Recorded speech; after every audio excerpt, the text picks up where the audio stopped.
అన్నదాత అరిగోస పండించిన ధాన్యం మొక్కజొన్న అమ్ముకోవడానికి ఇంకెన్ని రోజులు అవస్థలు పడాలంటూ ఆగ్రహాన్ని వ్యక్తం చేస్తున్నారు అన్నదాతలు. ధాన్యం కొనలేదంటూ పలు జిల్లాల్లో రోడ్డెక్కారు. జాతీయ రహదారులపై ఆందోళనకు దిగారు. సీఎం ఆదేశాలిచ్చినా అధికారులు ధాన్యం మక్కలు కొనలేదంటూ వాపోతున్నారు.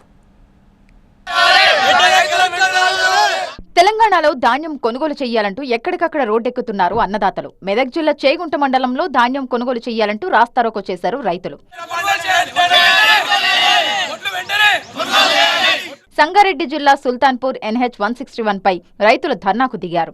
ధాన్యం కొనుగోళ్లు చేయకుండా అధికారులు కాలయాపన చేస్తున్నారని మండిపడ్డారు కోర్పోల్ రైతులు.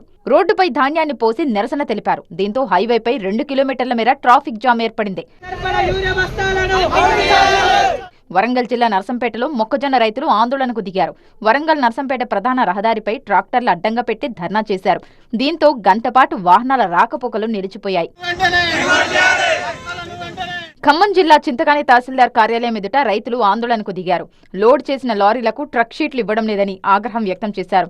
ధాన్యం మొక్కజొన్న తరలింపులో తీవ్ర ఇబ్బందులు ఎదురవుతున్నాయని రైతులు ఆవేదన వ్యక్తం చేశారు. ఖమ్మం జిల్లా ముదిగొండలో రైతులు రాస్తారోకో చేపట్టారు. ఆన్లైన్ సాకుతో అధికారులు మొక్కజొన్న కొనకుండా తమను ఇబ్బంది పెడుతున్నారని మండిపడ్డారు అన్నదాతలు. ధాన్యం మొక్కజొన్న కొనుగోళ్లలో అధికారులు అలసత్వం వహించొద్దని ముఖ్యమంత్రి హెచ్చరించినప్పటికీ తమకు గన్ని బ్యాగులు ఇవ్వడం లేదని రైతులు ఆగ్రహం వ్యక్తం చేస్తున్నారు.